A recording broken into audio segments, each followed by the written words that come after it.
tal, amigas y amigos? Muy pero muy buenos días y gracias por escuchar Resonancias de Fe. Hoy en la sección Cultura y Fe, ¿qué crees? Para que no te confundas, te contaremos todas las fantasías que se han escrito sobre María Magdalena. En nuestra sección infantil El Cuento, hay cosas que pueden esperar. Todos los hijos de Doña Petra se reunieron para festejarla por su cumpleaños. Incluso llegaron los que vivían en otras ciudades.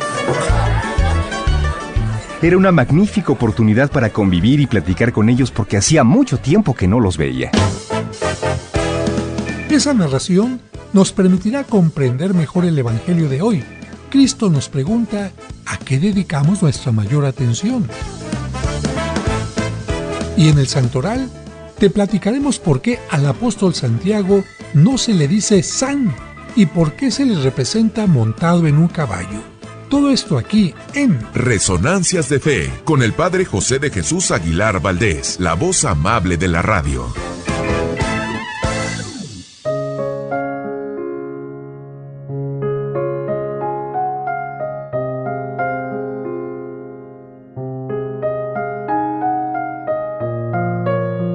El jardín de mi vida. Era una vez una flor que nació en medio de piedras. ¿Quién sabe cómo consiguió crecer y ser una señal de vida en medio de tanta tristeza? Pasó una joven y quedó admirada con ella. Pensó en Dios, la cortó y la llevó a la iglesia. Una semana más tarde, la flor había muerto. Pasó un hombre, vio la flor, pensó en Dios y agradecido la dejó allí. No quiso cortarla para no matarla. Mas días después vino una tempestad y la flor también murió. Pasó una niña y vio que aquella flor era parecida a ella, bonita pero sola. Entonces decidió volver todos los días. Un día la regó, otro día le trajo tierra, otro día la podó, después le hizo una pequeña barda y le colocó abono. Un mes después, donde había piedras y una flor, había un jardín completo. Así se cultiva una amistad.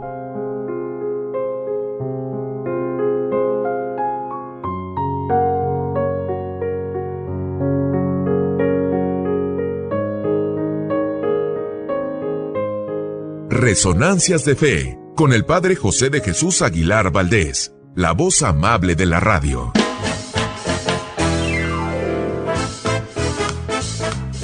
Muchas gracias por escucharnos y por ser parte importante de este programa que hacemos para ti con mucho cariño.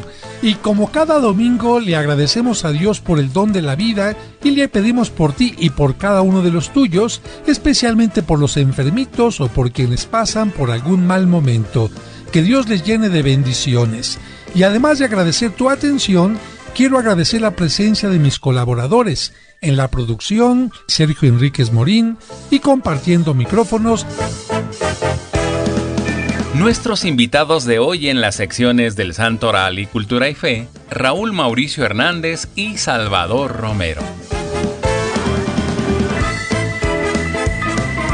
Amigas, amigos, qué gusto volver a estar en contacto con ustedes. Y el día de hoy, el saludo especial va para todas aquellas comunidades, parroquias que están dedicadas al apóstol Santiago. Fíjense que precisamente fue uno de los santos que más utilizaron los españoles en la conquista para dar precisamente un nombre a una capilla o a una parroquia, porque de alguna manera esto representaba la llegada del Evangelio a estas tierras. Ya estaremos escuchando más sobre el apóstol Santiago, pero por ahora un saludo a todas las parroquias o comunidades como la de Santiago Tlatelolco, Santiago Tianguistengo y, por supuesto, comunidades completas como Querétaro que están dedicadas a este santo. También un saludo a todos los enfermitos, enfermitas, a quienes les cuidan y a quienes en este momento van en el tráiler, en el Uber, en el automóvil, en la troca, como dicen en algunas partes, prestando un servicio y al mismo tiempo escuchando este programa. Le pedimos a Dios que les permita llegar con bien a su meta. Y recuerden que al final del programa les daré los teléfonos para que entren en contacto y puedan tener información sobre cómo obtener alguno de mis libros o bien también tener información sobre el extracto de Agave Mimex. Pero por ahora, ¿qué? Nos vamos inmediatamente al cuento que nos ayuda a entender mejor el Evangelio, particularmente hoy que nos habla de dos hermanas. Vamos a escucharlo.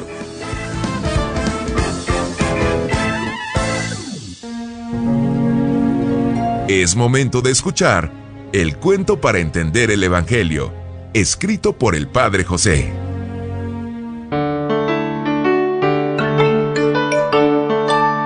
Hay cosas que pueden esperar.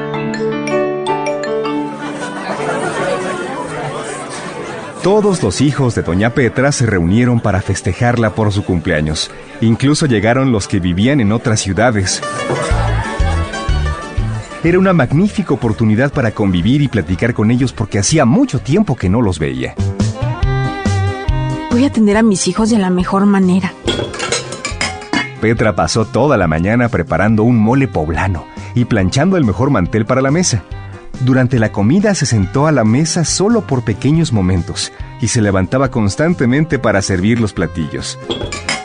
Solo con muchos esfuerzos y ruegos, sus hijos lograron que se sentara a partir el pastel. Pero ella se levantó inmediatamente después para preparar y servir café. Luego, todos se levantaron de la mesa y continuaron platicando en la sobremesa. Pero Doña Petra se puso a recoger la mesa, a lavar los platos y acomodarlos. Tengo que poner todo en orden. Son muchos platos, pero tengo que lavarlos y acomodarlos en su lugar. Cuando finalmente ella terminó, ya era tan tarde que todos sus hijos y nietos se estaban despidiendo. Petra les dio la bendición y después de verlos salir, se sentó en un sillón. Su cara mostraba tristeza. Entonces, Facundo, su esposo, le preguntó: ¿por qué estás triste?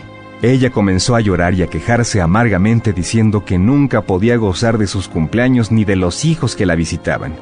Don Facundo quiso hacerla reaccionar y con cierta ironía le dijo: Ay, mujer, deberías estar feliz porque hiciste lo que quisiste. En tus manos estuvo tomar una decisión y tomaste la que consideraste mejor. Doña Petra se secó las lágrimas y levantó la cara asombrada por aquel comentario. Después preguntó con enojo a su esposo: ¿por qué dices que debería estar feliz? ¿Acaso no te diste cuenta que no gocé a mis hijos? ¿Estás tan ciego que no viste que no gocé la comida? Don Facundo sonrió maliciosamente porque su esposa había tragado el anzuelo. Él quería hacerla reflexionar y el plan le estaba funcionando. Por eso le dijo: dime, querida Petra, ¿quién te obligó a cocinar? ¿Alguien pidió que sirvieras tú la comida? ¿Alguien te obligó a que estuvieras levantándote de la mesa una y otra vez? Ay, mujer, a ver, ¿quién te dijo que los trastes no podían esperar un poco y lavarse después? Doña Petra contestó rápidamente: nadie me obligó. Es algo que a mí me toca hacer. Don Facundo aprovechó la respuesta para tocar el punto más delicado de la reflexión. Tomó una Biblia del librero y mientras la abría, le dijo a su esposa: mira, Petra, en todos tus cumpleaños hemos querido festejarte de la mejor manera. Tus hijos se han ofrecido a cocinar para ti o a llevarte a comer a un restaurante. También se han ofrecido a servir la comida y el café e incluso a lavar los trastes, pero tú nunca se los has permitido. Tal parece que lo más importante para ti, mujer, es hacer los quehaceres. Doña Petra lo interrumpió alzando la voz: pues claro, los quehaceres son muy importantes. Don Facundo le dijo que él estaba totalmente de acuerdo en que los quehaceres eran muy importantes y que gracias a su trabajo esa casa estaba siempre impecable. Pero después le pidió que escuchara el fragmento de la Biblia que iba a leer. El texto hablaba de una visita que realizó Cristo a la casa de su amigo Lázaro, en la que vivían dos hermanas. Mira, Petra, una de las hermanas había gozado la presencia de Cristo escuchando con toda tranquilidad su palabra. Pero la otra, por atender todos los quehaceres, se había perdido la oportunidad de encontrarse con Dios. Por eso Cristo le dio una lección que te puede servir a ti también. Doña Petra puso mayor atención a su marido y le preguntó: ¿Qué le dijo Jesús a la mujer de los quehaceres? Don Facundo leyó en voz alta el texto que decía: Marta, Marta, muchas cosas te preocupan y te inquietan, siendo así que una sola es necesaria. María escogió la mejor parte y nadie se la quitará. El hombre se acercó a su esposa y se sentó junto a ella. La abrazó y le dijo: Cristo nos dice que los quehaceres son importantes, pero también nos enseña que no son lo más importante de la vida. Con esas palabras te quiere decir que hoy tú eras lo más importante para mí, para tus hijos y para ti misma. Sin embargo, preferiste dar más importancia a los quehaceres y arruinaste tu fiesta. Nosotros te queremos a ti y la fiesta era para ti. Lo demás no tiene importancia, Petra. Doña Petra comprendió aquella lección. Con el paso del tiempo siguió siendo muy hacendosa, pero cuando la visitaban sus hijos o había ocasiones especiales, dejaba los quehaceres para después, porque aprendió que la felicidad no puede esperar. Además, nunca volvió a poner el pretexto del quehacer para dejar de asistir a misa. Este es un cuento escrito por el padre José de Jesús Aguilar Valdés y podrás encontrarlo en el libro Cuentos para entender el Evangelio. Escuchemos ahora en Resonancias el Evangelio de hoy. Evangelio de San Lucas, capítulo 10, versículos del 38 al 42. En aquel tiempo, entró Jesús en un poblado, y una mujer llamada Marta lo recibió en su casa. Ella tenía una hermana llamada María, la cual se sentó a los pies de Jesús y se puso a escuchar su palabra. Marta, entre tanto, se afanaba en diversos quehaceres hasta que, acercándose a Jesús, le dijo: «Señor, ¿no te has dado cuenta de que mi hermana me ha dejado sola con todo el quehacer? Dile que me ayude». El Señor le respondió: «Marta, Marta, muchas cosas te preocupan y te inquietan, siendo así que una sola es necesaria. María escogió la mejor parte y nadie se la quitará».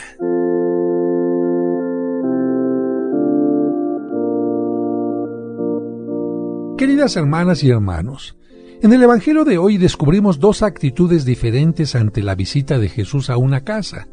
Una, la de Marta, es la de quien cree saber qué es lo que le agrada al huésped y no hace otra cosa que afanarse por halagarlo. La otra, la de María, que no es una actitud del que sabe, sino del que quiere aprender, que está atento a la escucha del invitado. Jesús elogia la actitud de María e incluso dice que ella escogió la mejor parte.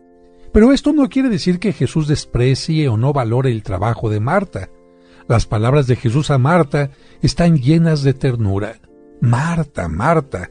Con estas palabras Jesús invita a Marta a no dejarse llevar por el activismo, a no preocuparse ni mucho menos inquietarse por cosas secundarias, y a ejemplo de María, su hermana, a darse tiempo para el silencio, la contemplación, la escucha atenta de la palabra.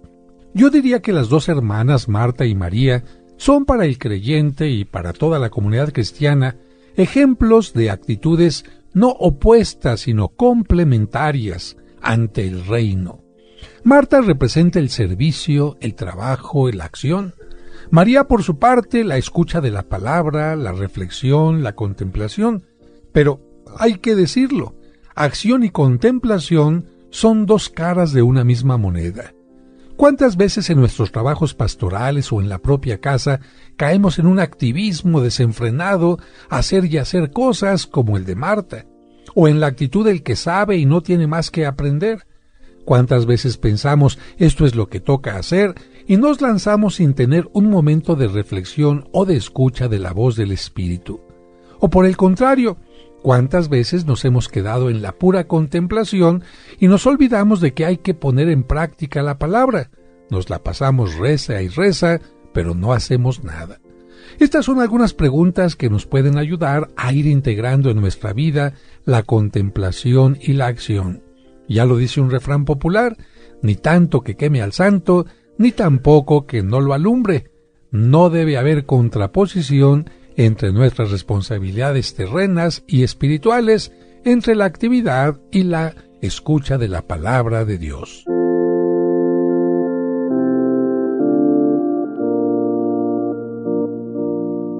Y ahora, en este momento, vamos a escuchar el Santo Oral. Ellos son los hombres y las mujeres que han cumplido fielmente los ideales de Cristo. Escuchemos en Resonancias de Fe, el Santo Oral de la semana.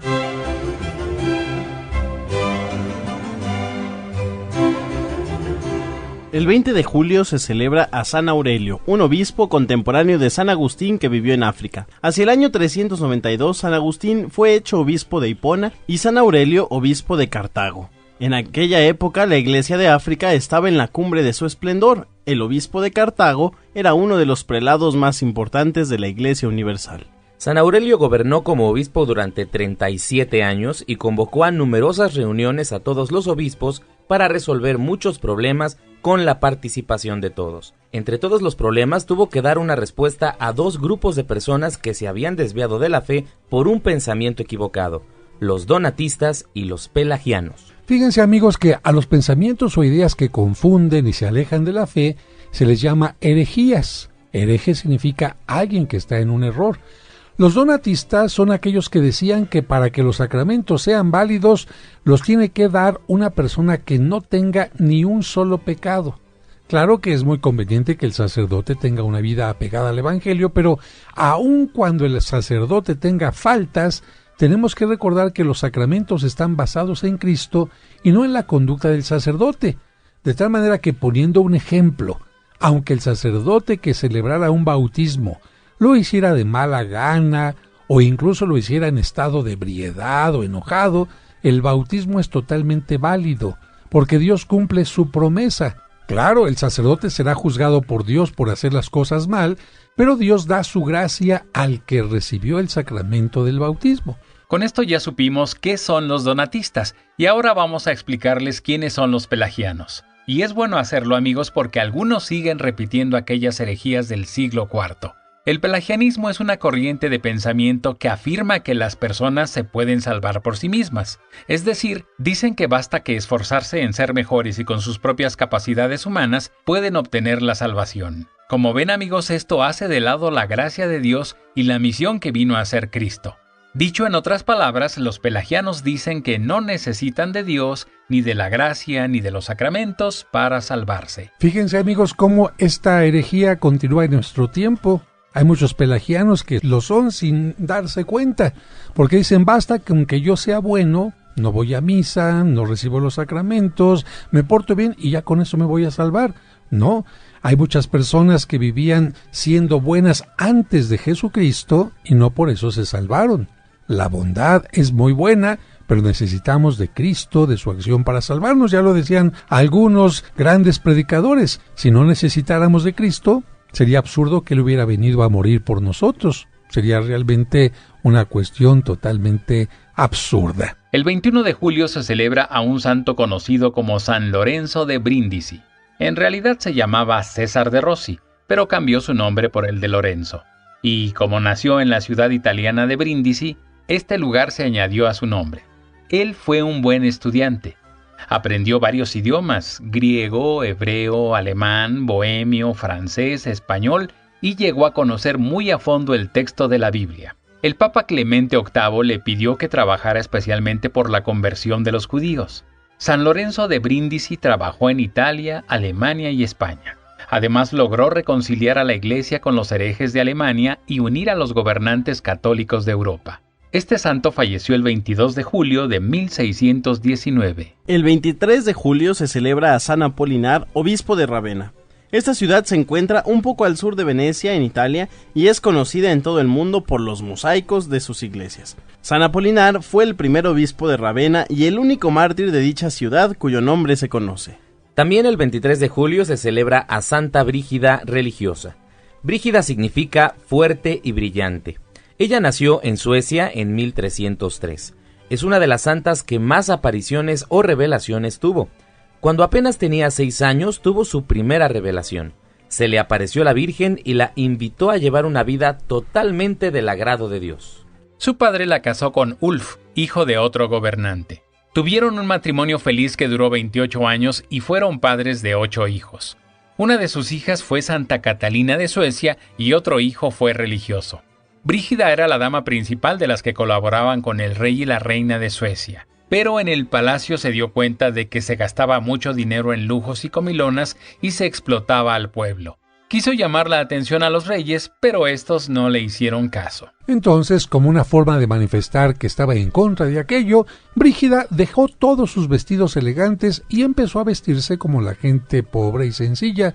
Ya nunca más durmió en camas muy cómodas, sino siempre sobre duras tablas, y fue repartiendo todos los bienes que tenía entre los pobres, de manera que ella llegó a ser también muy pobre. Y después de adoptar esta manera de vida con su hija Santa Catalina de Suecia, se fue a Roma y en esa ciudad permaneció 14 años dedicada a la oración, a visitar y ayudar enfermos, a visitar como peregrina muchos santuarios y a dictar sus revelaciones que están contenidas en 8 tomos. Fundó la comunidad de San Salvador. El principal convento estaba en la capital de Suecia y tenía 60 monjas. Este convento se convirtió en el centro literario más importante de su nación en esos tiempos, y con el tiempo llegó a tener 70 conventos de monjas en toda Europa. Lo que hace una mujer entregada a Dios que deja todo precisamente para seguirlo. El 24 de julio se celebra a Santa Verónica Giulianis. Fíjense que Verónica significa verdadera imagen, y hace referencia a aquella mujer que le secó, le enjugó el rostro a Cristo cuando iba camino al Calvario, pero no es aquella. Esta se llama con el mismo nombre de aquella mujer que nos menciona el Evangelio. En julio de 1727 fue sepultada esta mujer italiana que de pequeña daba muestras de llegar a ser cualquier otra cosa menos una santa, porque su temperamento era sumamente colérico y muy fuerte, y sus pleitos ponían en desorden toda su casa. Afortunadamente, de joven, Verónica decidió dominar su ira y sus corajes con la ayuda de Dios. Así entró a un convento y comenzó a meditar en que el coraje y la ira de los humanos habían provocado las heridas de Cristo. Cuando Verónica cumplió los 33 años, en 1693, empezaron a aparecer estigmas en su cuerpo. Y quizás se puede preguntar, ¿qué son los estigmas? Se llaman estigmas a las heridas que tuvo Cristo y que aparecen inexplicablemente en el cuerpo de una persona. Por ejemplo, en las manos, en los pies, en el costado e incluso heridas en la cabeza como de una corona de espinas. Los médicos hicieron todo lo posible para curarle esas heridas, pero por más curaciones que le hacían, las heridas no cicatrizaron. Los médicos y el obispo estaban muy extrañados porque no encontraban ninguna explicación natural a este fenómeno. Y curiosamente, amigos, las heridas se agravaban el Viernes Santo. Pero aclaramos algo muy importante, amigos. Ella no se convirtió en una santa por tener lo que conocemos como estigmas, sino por la vida de testimonio, de trabajo diario, de ayuda a los pobres y de vida de oración. Perfectamente claro, Sergio, porque ninguna persona llega a ser santa por cuestiones del cuerpo, sino sobre todo por su testimonio de vida, por su ayuda, por su solidaridad con los más pobres, etcétera. Y digo esto porque en muchas ocasiones vemos en programas algunas personas que dicen que tienen estigmas y de repente en programas como History Channel, Discovery Channel o cosas así, ya empiezan a presentarlas como si fueran santas. Yo creo que en este caso hay que estudiar primero el fenómeno de los estigmas, pero a una persona nunca se le canoniza por tener estigmas, sino por su forma de vida. Que quede claro, San Francisco de Asís, el Padre Pío o esta santa no fueron santos por tener los estigmas, sino por su forma de vida. El 25 de julio se celebra a uno de los apóstoles consentidos de Cristo, Santiago el Mayor. Su nombre proviene de 2 palabras, San Jacob, porque su nombre en hebreo era Jacobo. Los españoles en sus batallas gritaban, San Jacob, ayúdanos, y de tanto repetir estas 2 palabras, San Jacob, las unieron formando una sola, Santiago. Así que el nombre ya incluye el San, por eso no se dice San Santiago. Solo en francés se sigue separando y se dice Saint-Jacques. Y muchos se preguntarán, ¿por qué se le llama el mayor? Y es que, amigos, como hay dos apóstoles con el nombre de Santiago, se les tenía que distinguir de alguna manera. Por eso a este se le llama Santiago el Mayor y al otro, porque era un poco más joven, se le conoce como Santiago el Menor. ¿Es cierto que tuvo otro hermano que también fue apóstol? Efectivamente, Santiago el Mayor era hermano de San Juan Evangelista, y los dos hermanos eran pescadores hasta que los llamó Jesús para que fueran sus apóstoles. Además, Santiago formó parte del grupo de los 3 preferidos de Jesús. ¿Y quiénes eran los apóstoles preferidos? Por alguna razón que desconocemos, Jesús llamó a 3 de sus discípulos en momentos muy importantes como la transfiguración en el monte y mientras hacía oración antes de su muerte en el huerto de Getsemaní. Estos apóstoles fueron Pedro, Santiago y su hermano Juan. Y además de esto, ¿en qué lo podemos distinguir de los demás apóstoles? Después de que Cristo murió, resucitó y subió a los cielos, Santiago el Mayor se distinguió como una de las principales figuras entre el grupo de los apóstoles. Por eso, en el año 42, cuando el rey Herodes Agripa se propuso a acabar con los seguidores de Cristo en Jerusalén, lo primero que hizo fue encarcelar a Pedro y mandar cortar la cabeza a Santiago el Mayor. Así, este apóstol tuvo el honor de ser el primero de los apóstoles que derramó su sangre para dar testimonio de la resurrección de Cristo. La tradición afirma que antes de morir, el apóstol Santiago fue a evangelizar lo que ahora es España y que ahí la Virgen María hizo uno de sus primeros milagros. Él pensaba ir hacia la actual España a predicar y le comentó a la Virgen que tenía un poco de temor, y ella, para animarlo, le prometió que le ayudaría cuando sintiera que sus fuerzas flaquearan. Así, con esta confianza, el apóstol inició su recorrido y cuando sintió que sus fuerzas flaqueaban, cuando se sintió inseguro, se detuvo a hacer oración en la ribera del río Ebro. Entonces se le apareció sobre una columna o pilar de jaspe la Virgen María, que aún vivía, y le dijo: «En este mismo lugar labrarás una iglesia en mi nombre, porque desde ahora tomo esta nación bajo mi amparo». El lugar donde sucedió esto es la actual ciudad de Zaragoza, en España, y por eso ahí guardan con mucho cariño esa columna o pilar.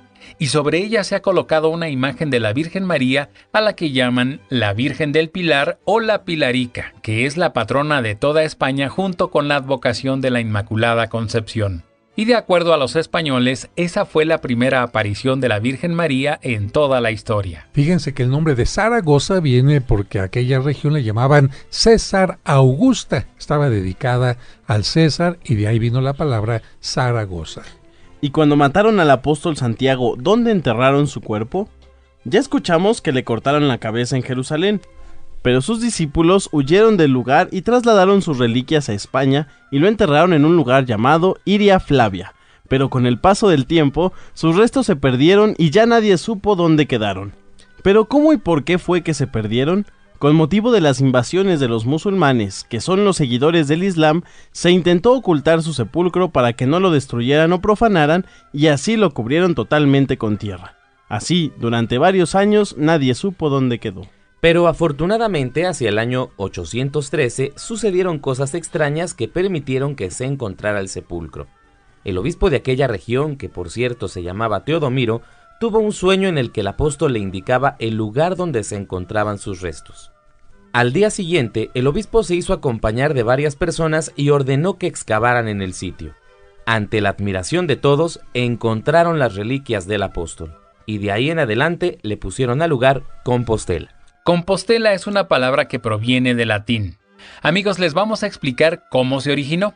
Colocaron el sepulcro del santo en una pequeña cripta y en el techo de la cripta pintaron muchas estrellas. Por eso la gente le comenzó a decir lugar de estrellas, o sea, en latín Campus Stella, y poco a poco Campus Stella se fue uniendo hasta que quedó Compostela. Este sitio se localiza en la zona norte de España, allá en Galicia, de donde son los gallegos, y que por cierto no tienen nada de tontos. Al santuario acuden miles de peregrinos cada año. Tierra Santa, Roma y Santiago de Compostela son considerados los lugares más visitados por peregrinos. El Camino de Santiago es un recorrido que muchos comienzan a pie en la zona de Francia y lleva hasta España. Cada día se recorre entre 10, 20 o más kilómetros según la fortaleza de cada uno. Durante el recorrido, amigos, se pasa por monasterios, ermitas y poblaciones que brindan hospedaje y alimento por una módica cantidad. Eso sí, el paisaje es increíble, por eso hasta muchos artistas lo realizan. Y efectivamente todos llevan la clásica concha de peregrino o vénera, y para esto hay dos explicaciones. Una narración cuenta que en cierta ocasión un príncipe gallego, al aproximarse a las reliquias, se vio repentinamente cubierto de caparazones de moluscos. Entonces escuchó una voz que le decía que en memoria de las virtudes del apóstol Santiago, todos los peregrinos deberían llevar una concha. Otra tradición nos dice que el señor de Pimentel, durante un combate contra los musulmanes, se vio obligado a atravesar a nado un brazo de mar. Entonces pidió la ayuda al apóstol Santiago y cuando salió de las aguas, su cuerpo estaba cubierto de conchas en una especie de camuflaje para que no lo vieran los enemigos. Así la vénera, vieira o concha se convirtió en emblema de protección del santo en el caminar y en la peregrinación. Muchos se preguntan si este apóstol montó en alguna ocasión a caballo, porque a ninguno de los otros apóstoles se les representa como jinetes, y a Santiago el Mayor se le representa montado a caballo y además con armadura y espada. Ante esta pregunta, amigos, les tengo que explicar que las representaciones de Santiago como jinete o guerrero surgen de un momento histórico de España. Ustedes recordarán seguramente que durante muchos años España fue invadida y dominada por los musulmanes o moros, y si no fuera por una batalla en particular, los musulmanes lamentablemente hubieran acabado con los católicos de España. Y estamos hablando de una batalla que se tenía que realizar allá en España.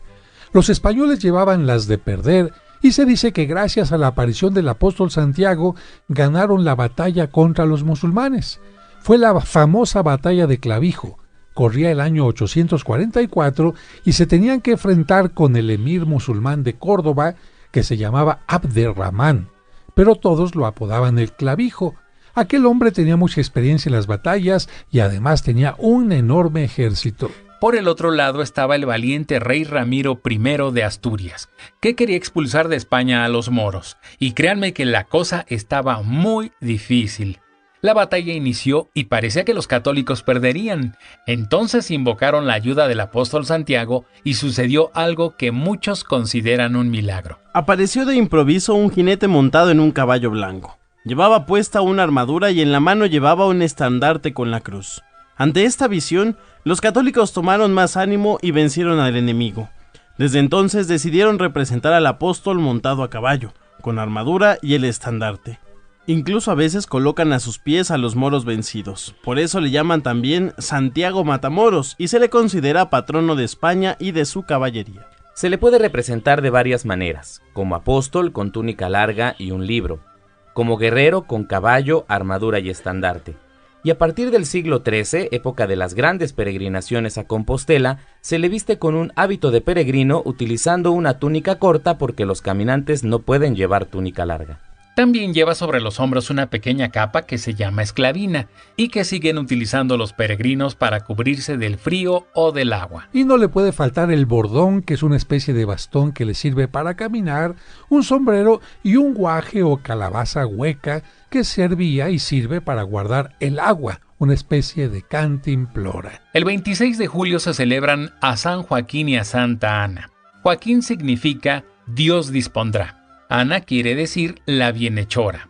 Es importante aclarar, amigos, que en ninguna parte de la Biblia encontramos los nombres de los padres de la Virgen María. Sin embargo, una tradición muy antigua les atribuye esos nombres. San Joaquín y Santa Ana tuvieron el honor de ser los padres de la Virgen María y los abuelitos de Jesucristo. Honor único en todo el mundo, ¿no lo creen? Un santo de los primeros siglos dice que Joaquín y Ana dividían los productos de sus campos en 3 partes iguales, una parte para el templo, otra para los pobres y la tercera parte para los gastos de su hogar. Escritos muy venerables cuentan que los papás presentaron a los 3 años a la Virgen María al templo y que la llevaban muy frecuentemente allí para que la instruyeran en la religión. De allí viene la ceremonia actual en la que los papás presentan a sus hijos a la iglesia cuando cumplen los 3 años. Este fue el Santoral de la Semana, aquí en Resonancias de Fe. ¿Sabías que ya puedes escuchar los cursos del Padre José en Spotify? Sí, como si fueran podcasts para acompañarte donde estés. Encuentra el curso de autoestima, el curso Cómo vencer tus preocupaciones, el arte de aprovechar nuestras faltas, el curso de tanatología, los maravillosos cuentos para reflexionar y muchos más. Solo abre Spotify, busca Padre José de Jesús Aguilar Valdés y dale play a un valioso contenido auditivo que transformará tu vida. Sigamos escuchando nuestra sección Cultura y Fe, aquí en Resonancias. Muchas gracias por continuar con nosotros. Esta es nuestra sección Cultura y Fe.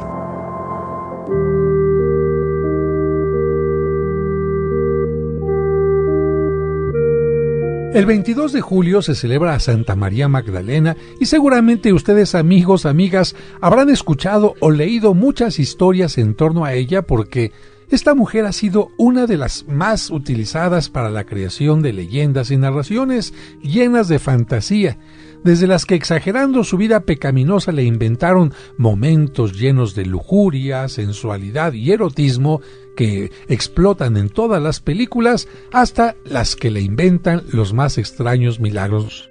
Y recuerden, amigos, que fantasía más fantasía es igual a confusión.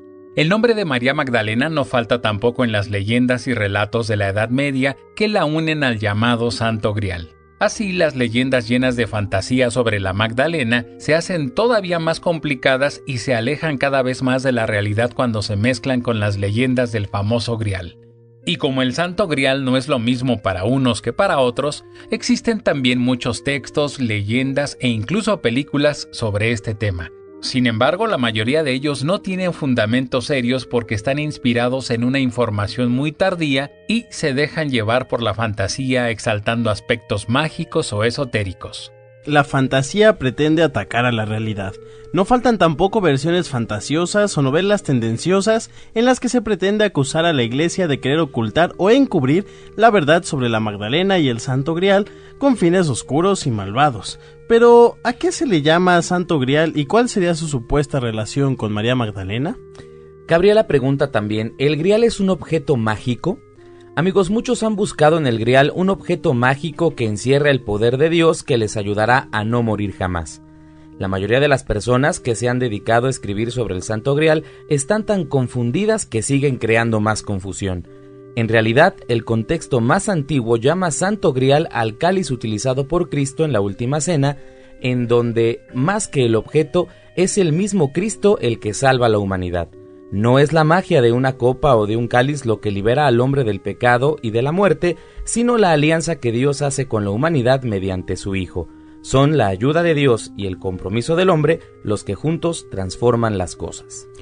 Pero amigos, ¿qué es en realidad el llamado Santo Grial? Los escritos y narraciones sobre el Santo Grial son tantos y tan diversos como la fantasía lo permite. Así, unos dicen que el Santo Grial es el cáliz utilizado por Cristo en la Última Cena. Otros hablan de un objeto que estuvo en contacto directo con la sangre derramada por Cristo en su pasión, objeto que puede ser una copa o vaso en la que San Nicodemo, San José de Arimatea o alguno de los discípulos recogieron y conservaron la sangre vertida en el momento de la crucifixión, o incluso la lanza que Longinos, el soldado romano, utilizó para traspasar el costado de Cristo, del que surgió sangre y agua. Finalmente, amigos, hay quienes más fantasiosamente y sin prueba alguna dicen que el Santo Grial es la sangre viviente de Cristo que continúa a través de sus descendientes procreados con María Magdalena o alguna de las mujeres de su tiempo.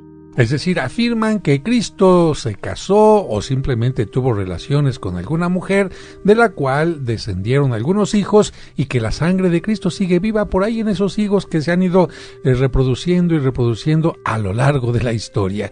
¡Qué confusión de verdad!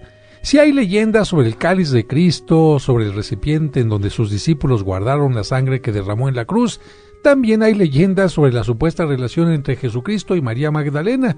Especialmente esta versión sin fundamento serio se ha puesto de moda entre algunos falsos investigadores o entre los creadores de novelas fantásticas que quieren a toda costa convertir a Jesucristo, el Hijo de Dios, en un ser común y corriente, en un hombre común y corriente, sujetándolo, por tanto, a la necesidad de una pareja femenina y a la necesidad de la procreación, como si Cristo hubiera venido solamente esto al mundo y no a traer la palabra de Dios.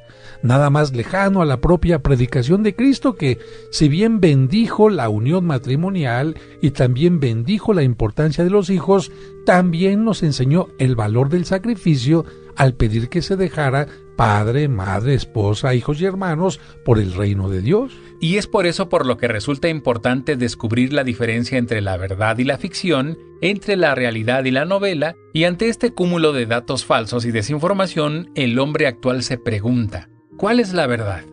¿Hasta dónde llega la verdad y hasta dónde la fantasía? ¿O cuáles son las fuentes verdaderas y cuáles las apócrifas? ¿En realidad María Magdalena tuvo descendencia con Cristo? ¿O el llamado Códice Da Vinci es historia o novela? Bueno amigos, el verdadero investigador o crítico debe hacer a un lado todas aquellas ideas que no tienen un verdadero sustento, así como purificar su mente de toda aquella información proveniente de novelas, leyendas y escritos fantásticos. También debemos tomar en cuenta, amigos, que hay personas que con el interés de dañar a la Iglesia presentan a las autoridades eclesiásticas y al Vaticano como un grupo que busca solo el poder mundano a base de engaños. ¿Pero qué hay sobre María Magdalena? En realidad es muy poco lo que los textos antiguos y verdaderos mencionan sobre María Magdalena. Son más los textos posteriores y apócrifos de la Edad Media los que le inventan historias fantásticas. Por eso tenemos que ceñirnos a los documentos o fuentes más antiguos y de ellos obtener la información. En primer lugar, tenemos que decir que se ha confundido a María Magdalena con otras mujeres de la Biblia. Aunque a veces se le confunde con otras mujeres, María Magdalena no es la hermana de Lázaro, que era de Betania y que ungió los pies de Jesús con una libra de perfume de nardo puro. Tampoco es la pecadora pública que visita a Jesús mientras comía en la casa de un fariseo. Llevó un frasco de alabastro de perfume y poniéndose detrás a los pies de él comenzó a llorar y con sus lágrimas le mojaba los pies y con los cabellos de su cabeza se los secaba. Besaba sus pies y los ungía con perfume. Esa no es María Magdalena. San Lucas nos dice que María, llamada Magdalena, de la que habían salido 7 demonios, era una de las mujeres que seguían al Señor en su predicación. Está al pie de la cruz acompañando a la Virgen María y posteriormente presencia el sepelio de Jesús. Finalmente fue de mañana al sepulcro y vio al Señor resucitado. La Iglesia la recuerda por el amor que manifestó al Señor y por ser la primera persona en la historia que anunció la resurrección de Jesús. Como ven amigos, amigas, la información que nos ofrecen los evangelios, la Biblia, es clara y sencilla, suficiente para comprender la conversión de esta mujer y el por qué comenzó a seguir a su Salvador. María Magdalena no necesita de leyendas o de escritos fantásticos que desfiguren su historia ni la de Jesucristo. Magdalena tampoco necesita de códigos como el Código Da Vinci que supuestamente descifren su vida sencilla y transparente. Ciertamente tendrá muchos enemigos que quieran quitarle la santidad y al mismo tiempo reducir a simple humano a Cristo, a su Maestro. Ciertamente habrá muchos que también quieran desfigurar su rostro y hacer complicado el mensaje de Jesucristo para también desfigurar la buena noticia de la resurrección. Así que María Magdalena, una mujer llena de malos espíritus que, gracias al acercamiento de Cristo, tiene una conversión y desde entonces comienza a seguirlo como otras mujeres y acompañando a Cristo en el momento de su sepelio, siendo testigo de la muerte de su Maestro, también se convertirá en testigo de su resurrección. Ella vio la muerte, pero también descubrió la resurrección de Cristo, de la que todos nosotros, como María Magdalena, somos testigos y evangelizadores en el mundo entero.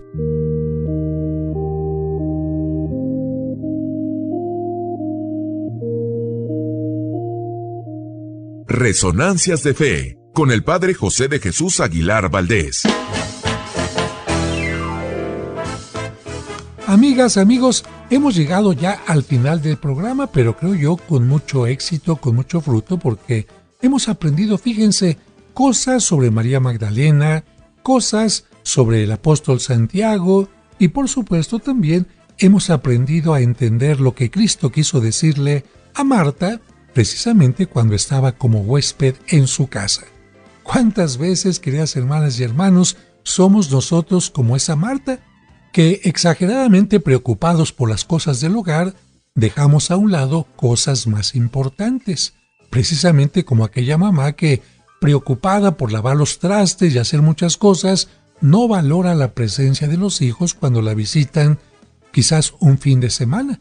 Mamás, los trastes pueden esperar un poquito, hay cosas que pueden esperar, como dice el cuento, y hay que dedicar el tiempo a lo más importante. Hay cosas que no pueden esperar, como una atención médica, esa muelita que ya está bastante llena de caries, o bien esa visita a algún familiar que necesita nuestra ayuda. Hay cosas que pueden esperar y hay cosas que no. Y lo que no pueden esperar ustedes es el teléfono de la parroquia de San Cosme, que inmediatamente se los doy. 5555-667744, lo repito, 5555-667744, y también el 55-5705-5939. 55-5705-5939. Y si alguno no pudo asistir el día de hoy a la Santa Misa, pues entre a mi página de internet de YouTube, Padre José, y ahí está la misa transmitida del día de hoy.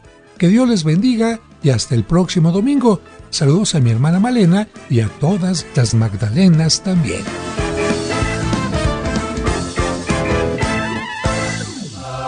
Esperamos que ahora que has aprendido más, tu fe te dé la seguridad y confianza para seguir adelante en la vida.